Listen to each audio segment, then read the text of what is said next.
voy a mostrarles un poquito el orden del día. Lo que vamos a hacer en esta primera sesión va a ser mirar un poquito qué es la neuropsicología y qué son los procesos cognitivos, cuáles son estos procesos cognitivos, cómo se afectan en nuestros pacientes con demencia y qué podemos hacer frente a esos cambios que van a presentar cotidianamente. Pero más allá de todo esto, mi objetivo principal el día de hoy es que ustedes puedan identificar y puedan apropiarse de esos cambios que presentan los pacientes, poder identificar que no todas las fallas se deben a la memoria, que no todas las cosas se van a olvidar, unas sí, unas no, y que esto no, digamos que no se asocia con un chantaje ni con una manipulación, sino que hace parte del mismo curso de la enfermedad.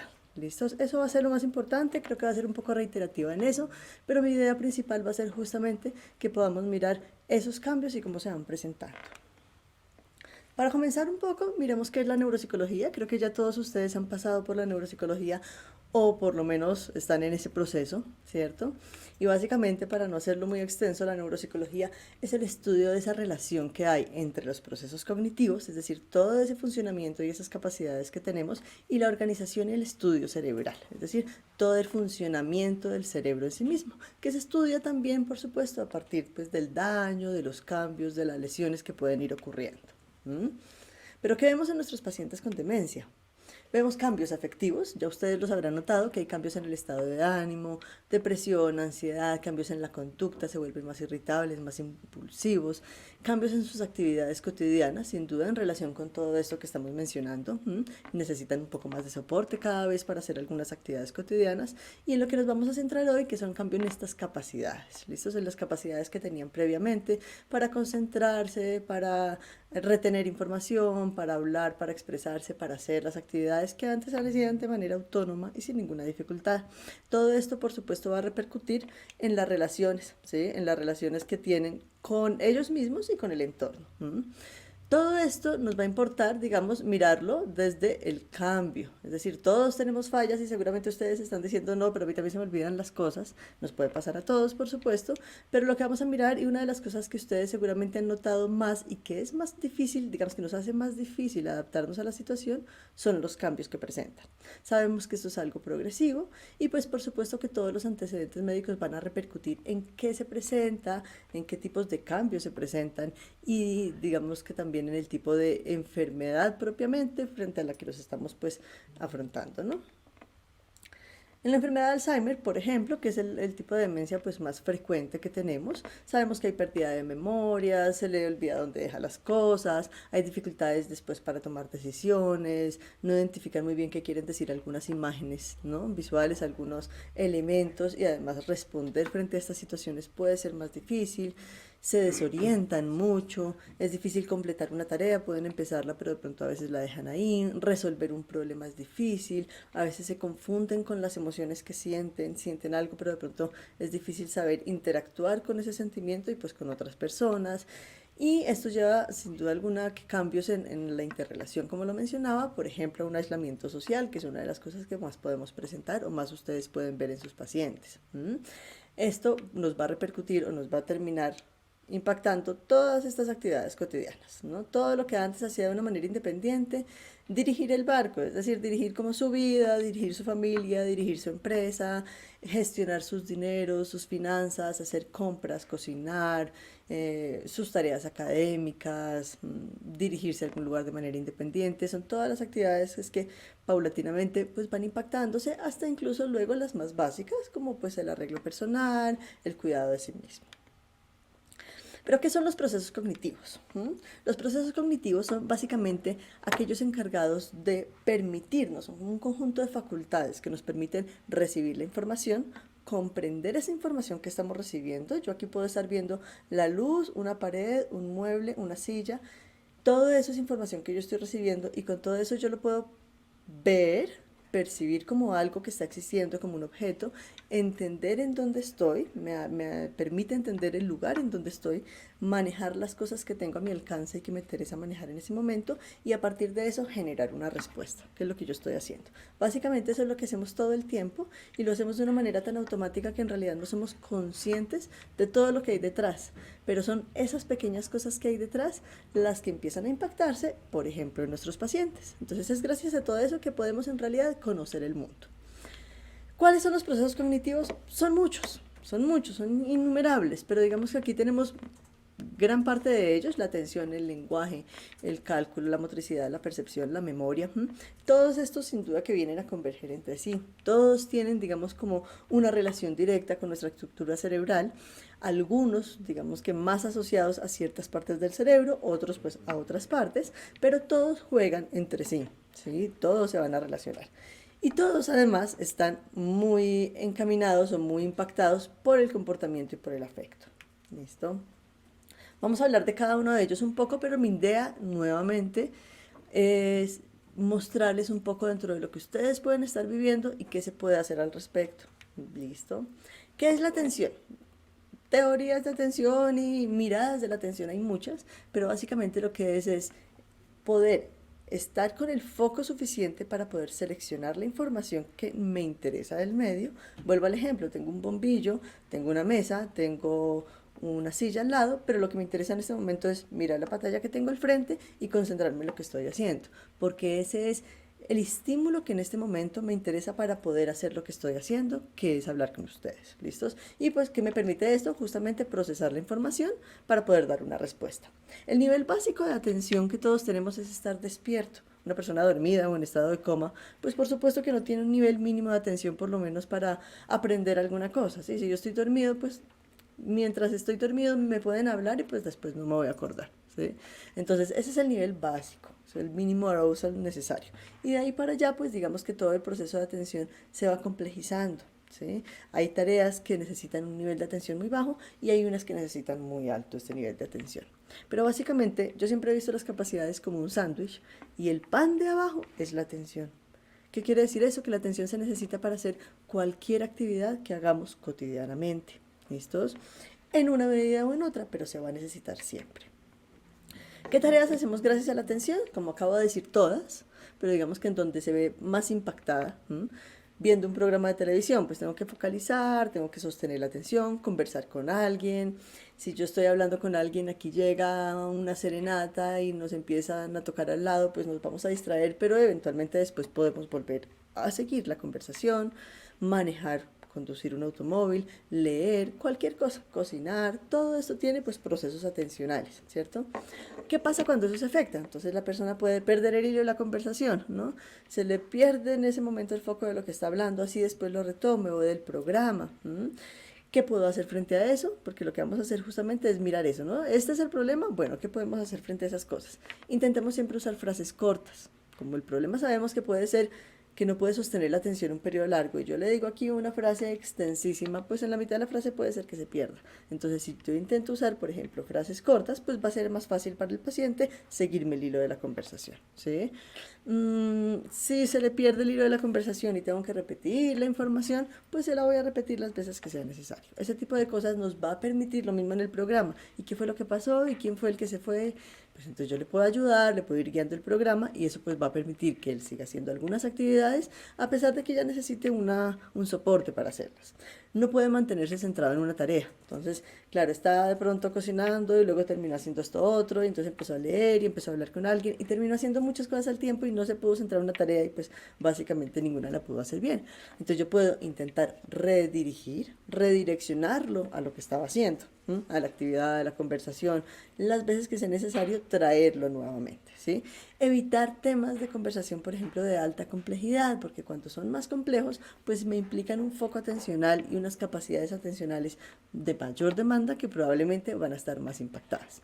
Y evitar distractores, sobre todo cuando necesitamos, digamos, que realmente esté concentrado, que no pierda la información, que es información relevante, pues si yo le hablo con el televisor encendido, con el perro ladrando, con el niño gritando, va a ser más fácil para él, digamos, que perder ese estímulo al que necesita atender. Entonces, cuando necesitemos dar, sobre todo información importante, evitemos que haya tantos distractores alrededor. Olvidar alimentos en la estufa. Entonces estaba hablando, estaba en la estufa y se fue al teléfono y entonces le quemó la estufa. Es algo que todos dirán, a mí también me pasa. Sí, en efecto, pues a mí también me pasa. Pero los pacientes con demencia pues son más proclives de tener este tipo de errores. utilicemos alarmas, evitar hacer otra tarea mientras termina una y luego si hagamos la otra. ¿Listos? Dejar las llaves pegadas a la puerta, dejar las luces encendidas. Todos estos son errores cotidianos que pueden pasar. ¿Qué podemos hacer frente a eso? Siempre andar revisando las puertas, por ejemplo, porque sin duda que dejarla abierta o dejar la llave pegada pues puede ser un riesgo, tanto para la persona como para los mismos bienes. Entonces, pues hay que estar sin duda que vigilantes con eso. Lo mismo con el tema de la estufa. ¿Listos? Poner letreros, dibujos, esto funciona mucho de pronto en los pacientes que tienen un proceso un poquito más avanzado y es el interruptor. Entonces, si se puede, si ven que se olvida apagar la luz, pues se pone al lado un letrero en donde ves el muñequito apagando la luz. ¿Listos? O apágala grande. Ese tipo de pequeñas ayudas pueden sernos útil cotidianamente. Durante toda esta sesión yo voy a ir dándoles, como les digo, algunas pequeñas recomendaciones. Algunas de estas seguramente les servirán, otras no. No tenemos pues una guía, no existe una guía que sirva para todos los pacientes. Luego, de aquí la idea es que ustedes cojan lo que va a servir para cada uno de ustedes. Dependiendo del nivel o del estadio de la enfermedad, van a ser útiles algunas estrategias u otras estrategias. Entonces yo aquí voy a hablar de todas las estrategias, pero por supuesto va a depender del nivel de independencia que también tenga la persona. Si es una persona que está ya muy comprometida, de pronto usar alarmas no es muy funcional, porque igual no le van a servir mucho. Pero si es una persona que está en un estadio leve, puede serle de bastante utilidad. ¿Listo? Vamos a mirar la sensación y la percepción. ¿Qué es la sensación? La sensación es la información que recibimos del exterior y de nuestro propio cuerpo, ¿sí? La temperatura, el ruido, el movimiento, esas son cosas de sensaciones porque entran por los 5 sentidos justamente, ¿sí? Y de nuestro cuerpo, uno siente como en el estómago un ruido, un crujido en el estómago, por ejemplo. Eso es una sensación, ¿sí? Necesitan nuestros sentidos o pues por supuesto también los que vienen de nuestro propio cuerpo. La percepción es la interpretación que yo hago de ese estímulo que recibimos. Entonces yo veo, por ejemplo, escucho el ruido, esa es la sensación. Cuando yo interpreto que eso es el timbre de un celular, pues eso ya lo estoy percibiendo. ¿Listos? El ruido en el estómago, ese ruido puede ser la sensación, esa sensación, ¿no?, que uno tiene justamente. Pero cuando yo le doy la interpretación de tengo hambre o tengo dolor de estómago, que yo lo interpreto, pues esa va a ser la percepción. ¿Listos? Entonces toda la percepción implica de antes pues tener una sensación, ¿no? Y esa sensación va a entrar, dijimos, por los sentidos o pues por el mismo cuerpo. Por ejemplo, este es un claro ejemplo que ustedes seguramente ya habrán visto, ¿no? De qué hay ahí. ¿Ustedes qué creen que hay ahí? Si yo veo, digamos por sensación, veo una serie de manchas negras y blancas. ¿Sí? No hay nada más que manchas negras y blancas. Mi percepción me permite ver que ahí hay un perro. ¿Sí? Que yo le estoy aludiendo con la información que conozco, el que hay ahí. ¿Listo? Bueno. ¿Qué pasa en los pacientes? Entonces, cuando se afecta la sensación, se afectan nuestros sistemas sensoriales, pues va a ser una persona que no ve bien, que no escucha bien, que ustedes saben que es muy frecuente, seguramente muchos de ustedes necesitan corrección visual o corrección auditiva, de pronto la sensación táctil también ha cambiado, entonces tampoco está como tan pura y no puede sentir bien las cosas, ¿cierto? Todo eso es algo de sensaciones. ¿Qué pasa? Y pues, ¿qué podemos hacer frente a eso? Justamente presentar la información por otro medio. Si yo sé que ya no me escucha bien, pues intento ponerle al frente la manzana, que si quiere es manzana. Entonces va a ser más fácil para ella determinar si quiere o no quiere manzana, ¿sí? Poner letreros grandes, por ejemplo. Entonces, si de pronto ustedes ven que tiene una dificultad visual muy importante y necesitamos que se acuerde que la puerta del lado es el baño, pues le pongo un letrero gigante que diga baño o un dibujo. Cosas de este tipo nos pueden ayudar. ¿Listos? Y cuando se afecta la percepción, como dijimos que se afecta la interpretación de esto, yo puedo ver el objeto, por ejemplo, puedo tocarlo, pero no puedo determinar qué es, no lo puedo asociar con la información que tengo para saber qué es. Esto se llaman agnosias. Las agnosias son justamente las dificultades para poder percibir o identificar las características y darle un sentido, un significado, un nombre a las cosas. Este es un claro ejemplo de agnosia, un dibujo muy ilustrativo más bien.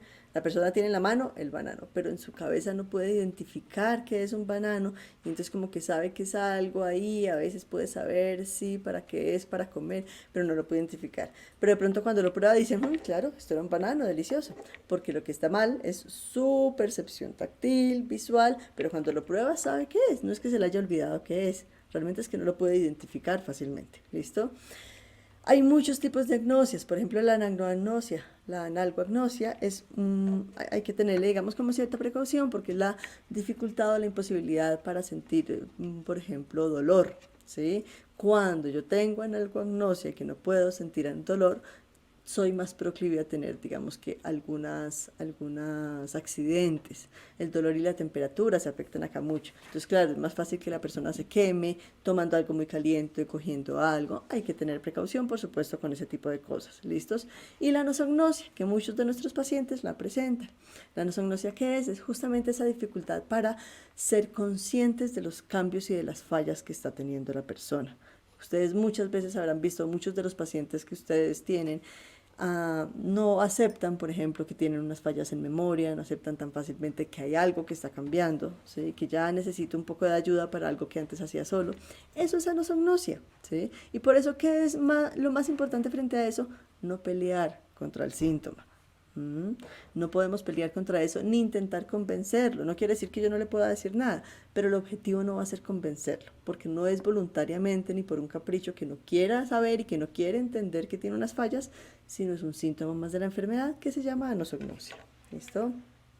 Vamos a mirar la memoria. La memoria es uno de los procesos que ustedes sin duda más conocen y al que normalmente le aludimos todas las fallas, ¿cierto? ¿Qué es memoria? Básicamente es la capacidad de aprender información y de crear un nuevo recuerdo para después recordarlo, evocarlo. Yo primero registro la información. Entonces ustedes quienes me están escuchando, ese es el registro. Por medios auditivos están escuchando lo que yo estoy diciendo. Este registro pues se va aprendiendo, entonces se almacena. Ustedes guardan esa información dentro de su red de almacenamiento, digamos, dentro de su red, su espacio en el cerebro para poder aprender nuevas cosas, la consolidan como un nuevo recuerdo y después cuando la necesiten la van a recuperar, es decir, la van a poder evocar. Eso es memoria. La memoria implica muchas redes cerebrales. Como dije inicialmente, todo implica casi que todo el cerebro, pero sin duda que sí hay algunas estructuras pues más relacionadas con algunas capacidades. Los hipocampos, por ejemplo, que ustedes seguramente, algunos de ustedes al menos los habrán escuchado, son unas de las estructuras más relacionadas con esto de la memoria y que son de las más afectadas en nuestros pacientes. Ahora, no todo es memoria. La memoria también es el pobre verdugo de todas las capacidades y todos se lo asociamos a la memoria, pero en realidad no todo se debe a la memoria. Vamos a mirar algunos tipos de memoria porque además tenemos varias clases de memoria y según la que esté afectada van a haber algunos olvidos y algunos no. ¿Listos? Entonces, la primera memoria, vemos de la que más quiero como hablar y hacer énfasis porque es la que más resulta impactada en nuestros pacientes, es la memoria episódica. ¿Qué es eso? Es el recuerdo de experiencias previas. Lo que yo hice ayer, lo que yo comí ayer, en donde estuve la semana pasada, que tuve una cita médica hace 8 días. Esto que pasó días antes, los sucesos ocurridos, que les tengo un dónde sucedieron y un cuándo sucedieron, esos son episodios, es decir, memoria episódica, que me permite pues revivenciar historias. Cuando yo me acuerdo cuando me casé, entonces digo, claro, ese día yo estaba tan feliz y estaba nerviosa y puedo casi que revivirlo nuevamente. Eso hace parte de esa memoria episódica. Y pues justamente en relación con esto que acabo de decir, pues tiene una gran asociación con las emociones, ¿sí? Entonces por eso ustedes van a ver que habrá cosas como la cita de la semana pasada o lo que comí ayer, que se olvida muy fácilmente, ¿sí? No tiene mucha relación con la emoción eso, pero algunas de esos recuerdos, como cuando nació el hijo, cuando se casó y cuando se vino a vivir a Bogotá, probablemente lo recuerda más fácil. No solamente porque es remoto y eso se va a recordar mucho más tiempo, sino porque además tiene esta connotación emocional que hace que se quede allí más guardada. ¿Qué pasa a nuestros pacientes con demencia? No recuerdan los eventos recientes, ¿no? Recuerdan lo que comió en el mismo día, lo que comió el día anterior, que tuvo la cita médica, la llamada o la conversación, ¿hace cuánto usted no me llamaba? Y resulta que lo llamó el día anterior. Esas cosas son las que ustedes seguramente pueden ver. Olvida lo que tiene previsto hacer, ¿sí? Eso también es parte de toda esta memoria. ¿Qué podemos hacer? Si hay una historia que me pregunta, se la voy a repetir las veces que sea necesario. Si 20 veces me pregunta qué hice ayer, entonces yo 20 veces le voy a contar qué hice ayer, ¿sí? En algunos casos, sobre todo en las fases iniciales, sabemos que utilizar algunas alarmas, notas, tengo la cita para el medicamento, puede ser muy útil. Entonces vamos a utilizar esas estrategias. Y sin duda alguna que supervisar las cosas más importantes va a ser indispensable, ¿sí? Supervisar, por ejemplo, cómo está, si tiene una cita, entonces pues uno estar pendiente, cómo se está tomando el medicamento, realmente si está comiendo o no está comiendo bien, ese tipo de cosas pues hay que empezar justamente a echar un ojo y cada vez pues a involucrarse un poquito más. ¿Sí? En algún momento va a ser necesario dar una mayor soporte frente a esas cosas, mientras únicamente una supervisión sea suficiente, va a estar muy bien que sea suficiente. ¿Listos? ¿Qué tenemos que hacer acá? Y es muy importante. Muchas veces no sabemos discriminar o tener un punto claro entre motivar o impulsar a que recuerde y forzar a que lo haga. Siempre tenemos que evitar la frustración, tanto para nosotros, porque a veces resulta un poco agotador y frustrante pero es que todos los días le digo y todos los días me pregunta si alguien vino y yo le digo todos los días, ayer vino su hijo y se le olvida y para uno es un poco frustrante, sí, pero justamente esto es una de las cosas que tenemos que aprender a manejar en tanto sabemos que es un síntoma y no es algo voluntario. Y también es frustrante para el paciente, ¿sí? Entonces si yo le digo, no, hasta que usted se acuerde solo, usted puede. Puedo yo intentar motivar o promover el recuerdo, pero si yo veo que definitivamente él no va a recordar, pues no lo puedo obligar porque es un síntoma. Y eso no va a cambiar, sino lo único que yo estoy ganando con eso es frustrarlo. ¿Listo? La memoria semántica, esto lo vamos a mirar más a grandes rasgos. ¿Qué es la memoria semántica? Es aquella asociada con los conocimientos, con la cultura, con la historia, con los conceptos. ¿Qué es una pantalla? ¿Qué es un animal? ¿Qué es lo que yo hago? Mi conocimiento, digamos, de mi actividad profesional. ¿Cómo es la bandera de Colombia? Yo sé que es amarillo, azul y rojo, pero ¿cuándo me la aprendí y dónde me la aprendí? No tengo ni idea, no me acuerdo. Porque esa información ya se grabó, es como un concepto más en mi cabeza.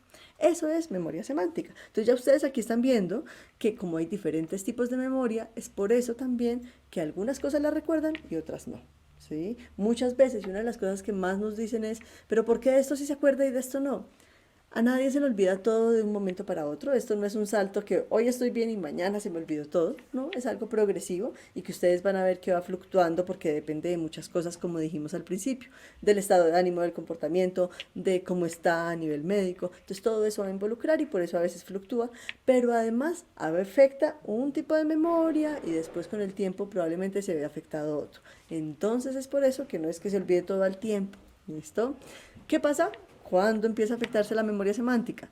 Confunde el uso de los objetos, coge la crema dental y entonces se las intenta echar en el pelo, coge el champú para echárselo en la cara, porque no sabe qué es lo que tiene en la mano, ¿sí? Olvida los temas de su profesión, no qué hacía, no cuando yo me reunía, no, sino lo que en realidad hacía, cómo se hacía su profesión. Esas cosas son justamente los conocimientos previos que se afectan. ¿Qué podemos hacer?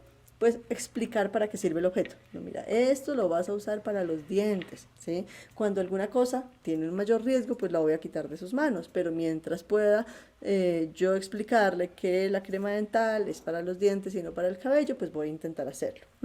Recordarle aquello que desconoce para que no le genere sobre todo un impacto emocional importante, pero pues ya sabemos que en todo caso es información que probablemente se vuelva a perder, pero mientras la utiliza para él va a ser mucho más confortante saber frente a qué está. ¿Listo? Y finalmente está la memoria implícita. La memoria implícita, ¿qué es? Es todo esto automático que tenemos, ¿no? Son los hábitos que adquirimos con el tiempo. Entonces, el ejemplo más claro es montar bicicleta. El que aprendió a montar bicicleta, ya cuando sabe montar bicicleta, dicen, eso no se olvida. Lo mismo manejar. Yo aprendí a manejar y así no tenga carro hace 30 años, cojo un carro y se supone que sé manejar, ¿sí? Mientras aprendo, tengo que estar pendiente de todo y entonces estar pendiente del pedaleo y tal, pero después el acto en sí mismo lo puedo hacer pues de una manera automática. Por supuesto, manejar no es que sea automático, yo tengo que estar pendiente, tiene mucha concentración, vigilando si viene un carro, si viene otro, si pasó el niño, pero el acto en sí mismo de meter el cambio, el clutch, el freno, se vuelve un poquito automático. Eso es información implícita. ¿Sí? Y en nuestros pacientes con enfermedades, sobre todo en la enfermedad de Alzheimer, en ese tipo de enfermedades, suele permanecer muy bien durante mucho tiempo. Se afecta más en otro tipo de enfermedades. De pronto ya al final, en las etapas más avanzadas, pues puede verse algún impacto en todo esto. ¿Qué puedo hacer yo frente a eso? Facilitar la tarea. ¿Sí? Intentar darle algunos pasos, simplificarla y ayudarle, digamos, como a recordar qué es lo que sigue en medio de ese proceso. ¿Listo? Vamos con el lenguaje. ¿Qué es el lenguaje? El lenguaje es un proceso muy amplio. Nos permite hablar, entender, escribir, leer, expresar y entender todo lo que tenemos alrededor, ¿listos? Entonces el lenguaje espontáneo, que es esto que estamos haciendo, es una de las cosas que configura el lenguaje, pero además la comprensión, ustedes están entendiendo o no entendiendo lo que yo digo, yo tengo por supuesto que entenderlo para poder configurar mi discurso, podemos repetir, puedo saber que esto se llama mesa y que esto se llama celular, eso todo hace parte del lenguaje, ¿listo? ¿Qué pasa cuando se afecta el lenguaje de nuestros pacientes? Pues hablan menos que antes. Muchas veces empiezan a disminuir su expresión verbal, su diálogo. Antes era charlador y conversador, ahora poco. Eso es parte de ese lenguaje. No puede expresar sus ideas. Cuando está conversando, como que la tiene ahí y no sabe cómo decirla, o no encuentra la palabra que quiere decir. Entonces, eso nos pasa a todos, que uno la tiene como en la punta de la lengua y no se acuerda de la palabra, pues eso hace parte del lenguaje. En nuestros pacientes a veces esto es más frecuente y puede resultar un poco frustrante, ¿sí? Entonces empiezan a utilizar genéricos, el coso, el chuflí, el bicho, porque no se acuerda cómo decir esas cosas, ¿sí?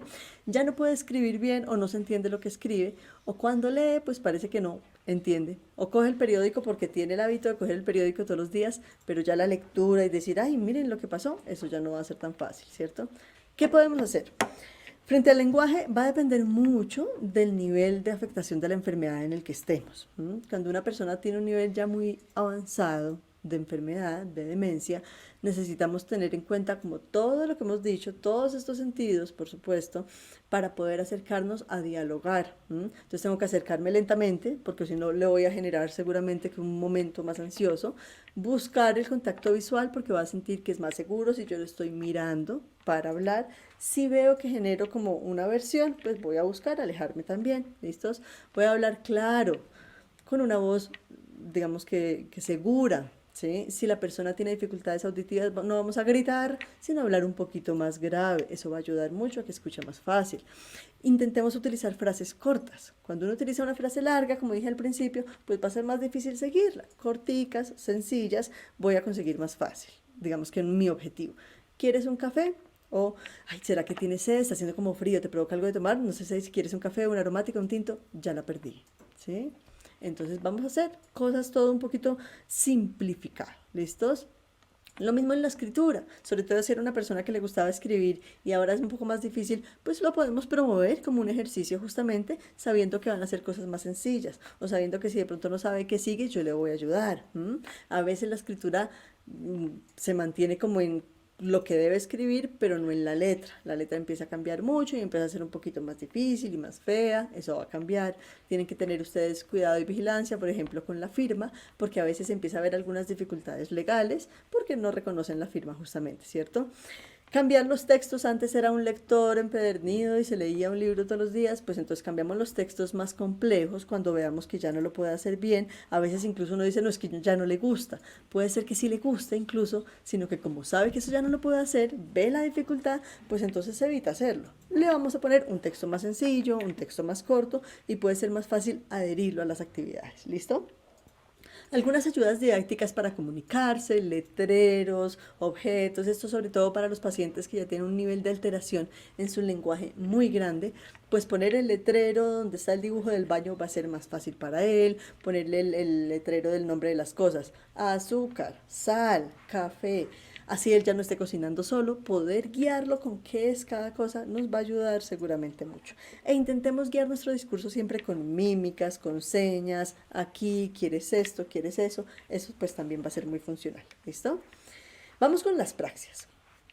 ¿Qué son las praxias? Las praxias son básicamente actividades motoras que hacemos con una intención. Todo aquello que hacemos tiene un acto motor y que lo hacemos con una intención son praxias. Entonces, por ejemplo, si yo les digo adiós, pues esto son praxias. Caminar, vestirme. Ustedes han visto seguramente en algunos pacientes, también sobre todo en etapas avanzadas, que es difícil ya vestirse, abotonarse, subirse la cremallera. Todo esto es la persona que dibujaba y vino y era un artista y de pronto ya su manejo práctico, es decir, su pintura, su trazo no es el mismo. Todo esto son praxias. ¿Cómo se afecta? Como acabo de decir, ¿no? El que teje, que la persona que cosía divino y me hacía las bufandas más lindas, de pronto ya no le quedan como antes, el tejido ya no es igual, diseñaba los vestidos divinos y ahora ya no le quedan tan bonitos. Ya en unas etapas más avanzadas, pues el colocarse la ropa es difícil, como dijimos, los dibujos que hace son como desconfigurados, como que no están muy bien hechos, ¿sí? Incluso hacer cosas como manipular las llaves, ya abrir la puerta puede ser difícil porque esto implica todo el manejo motor y preciso que le puede costar. ¿Qué podemos hacer? Nuevamente, intentemos simplificar las cosas para ellos. No vamos a esperar que nuevamente me haga un chaquetón y un vestido divino, cuando antes cosía, probablemente ya no puede, pero sí le puedo poner un telar para hacer algunas punto de cruz y para poner unos botones, eso probablemente lo pueda hacer más fácil, ¿sí? Si antes me hacía unos diseños divinos en un lienzo gigante, de pronto ahorita hacer uno más pequeño va a ser más fácil, si yo le dejo un dibujo más sencillo lo va a poder copiar o colorear más fácilmente. El uso de las llaves, sin duda que si ya hay una afectación importante, pues va a ser importante más bien coger estas tareas y evitar pues riesgos, que no los tenga tan a la mano, pero si vemos que va a ser en un proceso muy motor, pues yo le puedo ayudar guiando en ese proceso. ¿Listos? Se van a demorar más haciendo las cosas, entonces en tareas, por ejemplo, como vestirse, queremos que las siga haciendo mientras las puede hacer. Entonces démosle más tiempo. Si antes se vestían 5 minutos, ahora se va a gastar una hora. Bueno, ya está. Que tenga su hora para vestirse, pero lo puede hacer. ¿Sí? Si vemos que es difícil, por ejemplo, abotonarse, le puedo poner velcro, cremallera, o por el contrario, todo el tiempo se anda quitando la ropa, todo el tiempo se quiere desabotonar, todo el tiempo las cremalleras se las baja, pues le pongo una un poco de mayor dificultad para que no pase esto. Entonces, esas son las estrategias que según la persona, pues les van a ser de ayuda de una manera u otra. Y vamos con las funciones ejecutivas. ¿Qué son las funciones ejecutivas? Básicamente son las capacidades más complejas que tenemos. Son un conjunto de procesos que nos permiten organizar la información en la cabeza, utilizarla cuando la necesito utilizar, planificar algo. Si me voy de viaje tengo que pensar cuánta plata llevo, a dónde voy a ir, con quién dejo al perro, al gato, cuánto tiempo pido, cuánto en el trabajo, quién me cuida la casa. Es una serie de procesos que tengo que planear antes de hacerlo. Incluso para ir a la tienda tengo que decir, llevo llaves, llevo plata, ay, ¿será que necesito una bolsa? Todo eso es planeación. ¿Sí? Es la memoria que necesitamos también para el mismo instante. Si yo les digo, esperen, me voy a marcar un número de teléfono, mientras lo marco me lo tengo que aprender, así se me olvida en 5 minutos. Mientras utilizo la información, la tengo que tener en mente. Todo eso hace parte de las funciones ejecutivas. Y también se relaciona mucho, digamos que con la previsión de las consecuencias. Entonces cuando hay algunas alteraciones en la conducta de mayor impulsividad, de tener como menos normas sociales, pues las funciones ejecutivas tienen ahí un rol también muy importante. ¿Listos? En nuestros pacientes afectan mucho las funciones ejecutivas, incluso desde etapas tempranas en ocasiones, ¿no? ¿Qué pasa? En cosas sencillas, ella cocina pero ya no le queda igual. A veces se le olvida echarle sal, a veces le queda como sin sabor, como quemado, crudo, ¿sí? Manejaba el dinero perfecto y ahora se le da por regalarle a todo el mundo, ya no le alcanza, no sabe qué hacer, está desorganizada con la plata, olvida cómo hacer el paso a paso de cada cosa. Ella antes hacía incluso tareas, no sé, la declaración de renta y ahora eso ya no lo va a poder hacer, por supuesto. Cosas sencillas, me llenaba el formulario para entrar a la cita médica, se embolata llenando el formulario, no sabe qué poner aquí, qué poner allá, ¿sí? Ya dijimos todo lo anterior. Seguir metáforas, un sarcasmo, ustedes cuentan de pronto un chiste y entender el chiste, entender un doble sentido, va a ser más difícil también. ¿Listos? Entonces todo esto hace parte de esas funciones ejecutivas. ¿Qué podemos hacer? ¿Qué pasó? Ay, no, ya. ¿Qué podemos hacer frente a eso?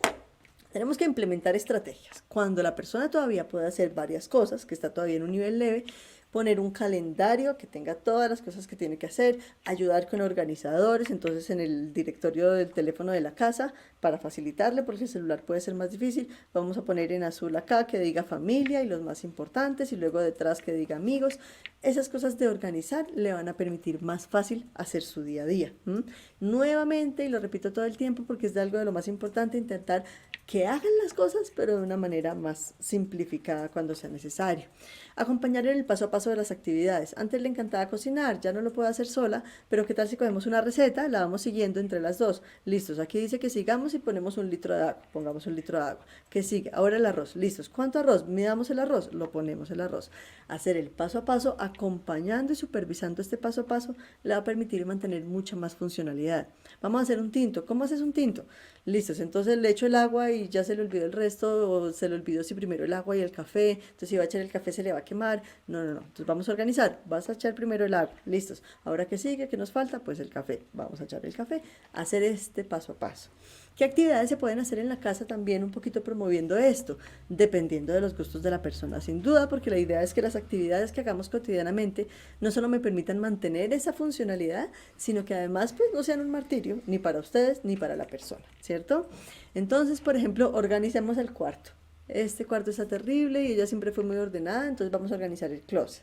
O era una lectora empedernida, le encantaba, maravilloso, tiene su biblioteca llena de libros. Organicemos los libros. ¿Qué tal si quitamos todo, arreglamos y vamos a organizarlos como por eh, año de creación? Entonces, pues este tipo de tareas que implican un proceso, que implican un paso a paso, pueden ser muy funcionales. ¿Listo?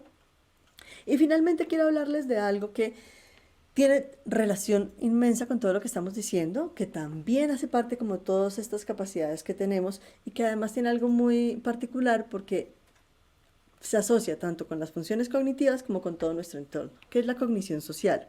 La cognición social es eso, es la relación o el puente que tenemos entre las capacidades y las relaciones con el contexto, con las otras personas, con el entorno. Eso es la cognición social básicamente. ¿Mm? ¿Qué pasa cuando se nos afecta la cognición social? Empieza a haber, ay Dios, ¿qué se me pasó? Empieza a haber dificultades, por ejemplo, para entender que la otra persona está triste y que yo tengo que, si yo aquí veo a alguien llorando, no voy a terminar riendo y cómo estás, sino como que por lo menos digo, ¿qué pasó? ¿Te sucede algo? ¿Algo está mal? Porque puedo entender que la otra persona está triste y entonces me puedo sincronizar con esa emoción. Para nuestros pacientes con demencia eso empieza a ser difícil. Entonces van a ver que a veces como si no le interesara lo que a uno le pasa, ¿cierto? Como que no, no pasó aquí nada. O yo le digo y me ve frustrado porque entonces no entiende y no se acuerda las cosas y él puede ser que como si nada.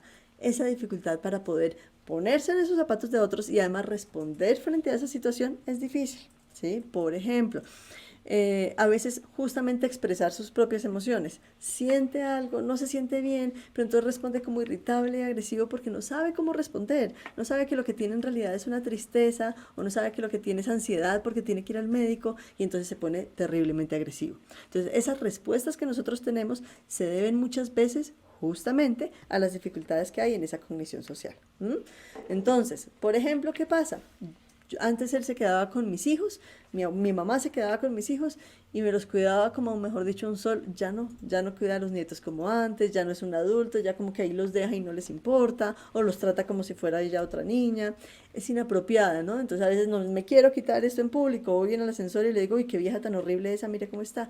Empieza a hacer comentarios que de pronto no son adecuados en el momento, no respeta las normas sociales, entonces ven que comiendo de hecho pues puede no respetarlas, o las cosas que hay, el semáforo puede ver que está en rojo, pero no me importa, yo me paso, no le importa lo que yo estaba diciendo, si se ve triste, bien, feliz, alegre, preocupada. ¿Qué es importante hacer frente a estas fallas y frente a todo el proceso? Lo más importante va a ser la empatía, poder saber que esta persona está teniendo unos cambios que no son cambios voluntarios y que esos cambios están generando esto que yo estoy viendo. En la medida en la que yo me puedo sincronizar con eso y decir como, sí, si a mí también se me olvidara eso, yo no quisiera que me hablaran así, entonces pues eso nos va a ayudar también a mantener un poquito más la calma. ¿Mm? Evitar frustrarse ustedes y frustrarlo a él. Entonces muchas veces es difícil aceptar que antes se vestía divino, regio, elegantísimo y ahora anda con un pantalón rojo, zapatos amarillos y blusa verde. Entonces yo digo, pero ¿cómo va a salir hacia la calle? Pues así, no pasa nada, ¿sí? Hay cosas que yo no puedo permitir. Yo no puedo permitir que no se tome el medicamento porque lo necesita, pero sí puedo permitir que se ponga zapatos amarillos y pantalón rojo y no pasa nada. Lo que a él le guste, si esto no le genera un daño, pues ya está. Ahí la que tiene que aprender soy yo como cuidadora o cuidador de esto es parte y no está mal y no pasa nada, ¿sí? Entonces tampoco lo puedo frustrar frente a esas cosas y pues yo también he aprender a manejar esas cosas que van a pasar. A veces van a pasar un poco, van a quedar sonrojados y van a pasar un poco de penas en público, puede pasar, ¿sí? Y hace parte del cuadro. Hay cosas más importantes dentro de todo este proceso que preocuparse porque dijo alguna cosa inapropiada y uno, ay sí, pues nada, disculpe, esto es parte del proceso y ya está. A veces acompañar está muy bien. que sienta la compañía, pero a veces también la persona puede querer estar un poco sola y tampoco esto está mal, ¿sí? Diferente cuando no quiere ver a nadie y estar sola, pues tenemos que estar pendientes que haya algo afectivo ahí, por supuesto. Pero si ya hoy quiere estar solo un poquito, pues como cualquier persona, esto está bien. Concluyendo con todo lo que ya hemos hablado, ¿qué es para mí importante de todo esto? Que quede claro que no todo es memoria. Como les decía inicialmente, el verdugo suele ser la memoria. La memoria le echamos la culpa de todo. Y sí, la memoria es una de las cosas o de las capacidades que más se afecta, pero a veces son otras capacidades, ¿cierto? Ya sabemos que hay múltiples capacidades en la cabeza que también se impactan con la enfermedad y que también son responsables de algunos de esos cambios. En la medida en la que vamos haciendo esto, como introyección de todo esto, va a ser más fácil entender por qué algunas cosas las puede hacer, por qué otras cosas no las puede hacer, por qué se le olvidan algunas cosas, pero otras cosas no se le olvidan, ¿sí? Por qué se le olvida lo que hizo ayer, pero se acuerda de cuando era niño, porque así funciona la enfermedad, porque la enfermedad no es un blanco o un negro, sino que paulatinamente va apareciendo. Y justamente una de las cosas que caracteriza, por ejemplo, a la enfermedad de Alzheimer es que el olvido de las cosas recientes se presenta primero y poco a poco va afectando la memoria pasada. Entonces, por eso se acuerda de unas cosas o de otras no. ¿Por qué se acuerda que es un banano y no es una manzana? Porque justamente no olvidamos todo de un momento para otro, ¿sí? Entonces, justo es por esto que presentamos como estas cosas sí y estas cosas no. Y saber eso nos va a ayudar un poco a entender y a manejarlo. Sabemos que no es algo voluntario, se va presentando con el tiempo desafortunadamente, pero no es porque quiera hacerlo, ¿listos? Muchas veces la persona que está todo el tiempo lleva más del pato, digamos, ¿sí? A veces ustedes dicen, pero ¿por qué es conmigo? Pero cuando viene mi hermana no es así. Sí, eso pasa mucho, porque normalmente la persona que está al lado va a resultar su relación más dependiente y más segura y va a mostrar mucho más fácil como estas frustraciones, esta dificultad para entender frente a lo que se está enfrentando, digamos, ¿no? Entonces es por esto. Se trata de personas mayores y no de niños, y eso también es importante. A veces está un poco la falsa idea de, es que se volvió un niño. No, no se volvió un niño. Sigue siendo su mamá, sigue siendo su esposo, sigue siendo un adulto mayor posiblemente, que de pronto ahora le gusta que le hablen más con sentido, puede ser que sí, porque se siente menos tranquilo, más dependiente, que necesita soporte, sí, necesita soporte, necesita ayuda y probablemente cada vez la necesite un poco más, pero eso no lo hace el niño, porque su experiencia y toda su vida no se la está quitando nadie tampoco. Siguió y sigue teniendo 85 años, que ya los vivió como los vivió. Entonces, eso también es muy importante. Cada cual lleva en el fondo de sí mismo un pequeño cementerio de los que ama. Muchas gracias.